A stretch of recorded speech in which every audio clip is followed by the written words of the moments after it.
The woman was terrified to discover that a strange kind of moth had appeared in the forest. These moths frantically crashed into tree trunks until they died. Sensing something wrong, Ellie hurriedly left the forest. But just as they stepped out, a dark cloud suddenly appeared over the forest. Ellie turned around to look. She saw countless moths swarming in the sky. Ellie quickly took her family and ran back to the villa. However, the moths kept chasing them. They desperately slammed into the glass of the balcony. In an instant, the villa was completely covered by the moths. No one knew how long it lasted, but the moth swarm finally ended. Yet when Ellie stood by the window, she found the ground outside littered with moth corpses. What on earth was going on? Ellie opened her computer to look up information about the moths. It turned out that these moths were a seasonal species. They always appeared in massive groups. Seeing that, Ellie breathed a sigh of relief. Just when she thought it was a normal natural phenomenon, she suddenly noticed a line at the bottom of the web page. Moth swarms only occur when the surrounding magnetic field is abnormal. Reading that explanation online, Ellie remembered her body being exposed to radiation.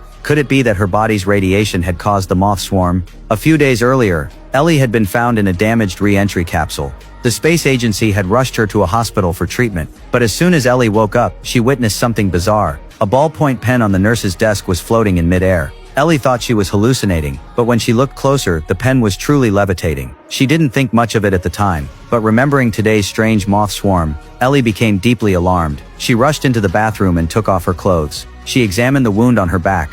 Looking at her reflection in the mirror, Ellie suddenly realized something. She dialed her husband John's number, but before the call connected, the villa's security system suddenly activated. Ellie ran quickly toward the basement shelter, but because she was running too fast, she accidentally tumbled down the stairs. She sat up, feeling a sharp pain in her back. It felt like something was seeping out. Ellie touched the wound. To her horror, a jelly-like transparent substance was oozing out. Just then, strange noises echoed inside the villa. Ellie didn't have time to tend to her wound. She quickly hid inside the underground shelter. Ellie turned on the surveillance cameras. She wanted to see what was inside the house, but the cameras showed nothing. Although there was no image, Ellie was certain that something invisible was inside. Just then, Ellie remembered the life detection system. She activated it to scan the villa. Soon the system returned a result. There really was a life form in the house. At that moment, Ellie finally confirmed her suspicion. During their mission in outer space, something must have followed her back to Earth. Next, what she would face might not only be fear, but also the price of truth. Follow me, and don't miss what happens next.